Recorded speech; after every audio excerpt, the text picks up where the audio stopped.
Hello दोस्तों, कैसे हैं आप सभी। अब लगभग सभी यूनिवर्सिटी के इवेंट सेमेस्टर यानी फोर्थ सिक्स सेमेस्टर के एग्जाम खत्म हो चुके हैं। एक आध के भले बच्चे हों, लेकिन वैसे सबके खत्म हो गए।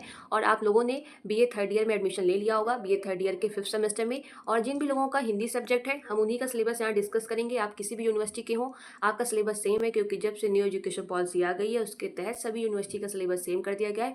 यूनिट भले आपके ऊपर नीचे हो सकती है, लेकिन सिलेबस सेम है। मैं आपको एक इंपॉर्टेंट चीज़ बता दूं कि इस चैनल के माध्यम से मैं आपका पूरा सिलेबस कवर करा दूंगी। एक एक टॉपिक, एक एक इंपॉर्टेंट क्वेश्चन यूनिट वाइज मैं आपका कवर कराऊंगी। 16-17 वीडियो में आपका सब कुछ कवर हो जाएगा, पेपर फर्स्ट और पेपर सेकंड। दोस्तों, जब आप पेपर देने जाएंगे, आपके पेपर वैसे कुछ यूनिवर्सिटी अक्टूबर में करा लेती है एग्जाम, कुछ नवंबर दिसंबर में, तो आपको वहाँ सब कुछ अपना पढ़ा मिलेगा और आप बढ़िया नंबर लेके आएंगे, ये मेरी गारंटी है। बस मैं जो आपको पढ़ाऊँ वो आप पढ़ लीजिएगा, अच्छे से याद कर लीजिएगा। चलिए अब हम लोग डिस्कस करते हैं अपने सिलेबस को। दोस्तों, आपका सब्जेक्ट तो हिंदी है, लेकिन आपको पढ़ना क्या है, आपके पेपर का नेम क्या है। तो जो आपका पेपर फर्स्ट है उसका नाम है साहित्य शास्त्र और हिंदी आलोचना, ये आपका पेपर का नेम है। अब हम लोग एक एक यूनिट यहाँ डिस्कस करते हैं, फिर मैं आपको प्रीवियस के क्वेश्चन पेपर भी प्रोवाइड करा दूंगी, डिस्क्रिप्शन बॉक्स में लिंक दे दूंगी, तो आप देख लीजिएगा कि किस तरह के क्वेश्चन आते हैं। हम लोग की जो फर्स्ट यूनिट है उसमें आपको क्या पढ़ना है, भारतीय काव्य शास्त्र आपको पढ़ना है, जिसमें आपका फर्स्ट टॉपिक है काव्य प्रयोजन, काव्य लक्षण, काव्य हेतु पढ़ना है आपको। काव्य का स्वरूप कैसा है, काव्य की आत्मा, ये सब मतलब इनसे क्वेश्चन आते हैं। कैसे क्वेश्चन आएगा, काव्य की आत्मा से आप क्या समझते हैं, संक्षिप्त टिप्पणी लिखिए। इस तरह के क्वेश्चन इसमें आते हैं। फिर आती है हमारे यूनिट सेकंड, इसमें आपको भारतीय काव्य के क्या सिद्धांत हैं वो पढ़ने हैं, जैसे अलंकार सिद्धांत हुए, रीति सिद्धांत, रस सिद्धांत। इससे क्वेश्चन बहुत आते हैं। कैसे आते हैं, पहले तो आ जाता है कि भारतीय काव्य के प्रमुख सिद्धांत लिखिए। फिर क्वेश्चन आता है कि अगर शॉर्ट में देते हैं या लघु उत्तरी में, कि अलंकार सिद्धांत से आप क्या समझते हैं, संक्षेप में उसकी व्याख्या कीजिए। ये सब मैं आपका कवर करा दूंगी, आपको कहीं भी भटकने की, कुछ भी परेशान होने की जरूरत नहीं है। चलिए, इसमें हम लोग का जो अगला पॉइंट है वो है ध्वनि सिद्धांत, वक्रोक्ति सिद्धांत और औचित्य सिद्धांत। नेक्स्ट हमारा है यूनिट थर्ड, साहित्य शास्त्रीय अवधारणाएं आपको इसमें पढ़नी है, जिसमें आपको पढ़ना है काव्य का रूप कैसा है, काव्य के गुण, शब्द शक्ति, काव्य दोष, आपको ये सब पढ़ना है।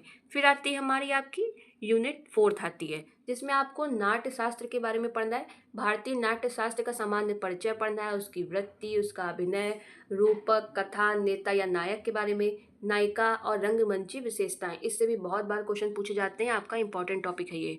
नेक्स्ट आपका जो यूनिट फिफ्थ है उसमें आपको क्या पढ़ना है, पाश्चात्य काव्य शास्त्र, जिसमें अरस्तु के अनुकरण सिद्धांत पढ़ने, विरेचन सिद्धांत, कॉलरिंज की कल्पना और फैंटेसी पढ़ना है आपको।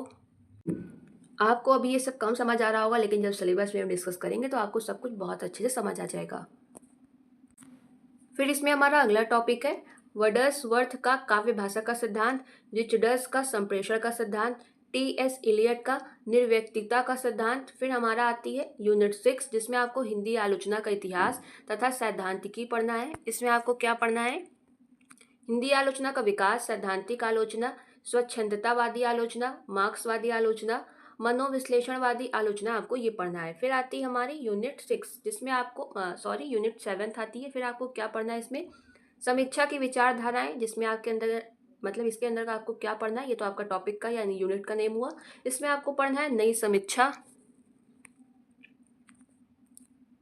नवशास्त्रवाद, यथार्थवाद, अभिज्य इसमें आपको पढ़ना है अभिजात्यवाद और नव्य अभिजात्यवाद। फिर कलावाद, बिंबवाद, प्रतीकवाद और संरचनावाद तथा उत्तर संरचनावाद। और फिर अगला टॉपिक आपका है विखंडन। अब आती है हमारी यूनिट 8 यानी 8वीं यूनिट। इसमें आपको क्या पढ़ना है, आलोचना एवं आलोचना दृष्टि, जिसके अंतर्गत आपको रामचंद्र शुक्ल को पढ़ना है। ये बहुत बड़े आलोचक कवि में इनका नाम है। काव्य में लोकमंगल, प्रेमचंद्र का आपको साहित्य का उद्देश्य पढ़ना है। प्रसाद में छायावाद और यथार्थवाद आपको पढ़ना है। हजारी प्रसाद द्विवेदी का आधुनिक साहित्य और नई मान्यताएं इनकी पढ़नी है।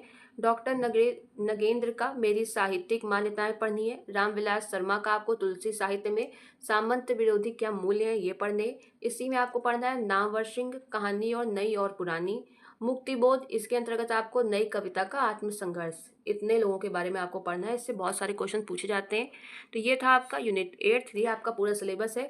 दोस्तों, चैनल को आप सब्सक्राइब कर लीजिए। मैं आपका सिलेबस 100% गारंटी के साथ बहुत ही बेहतरीन तरीके से पूरा कराऊंगी। आपका पूरा पेपर बहुत ही अच्छा होगा।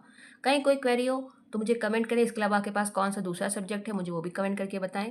वीडियो देखने के लिए धन्यवाद।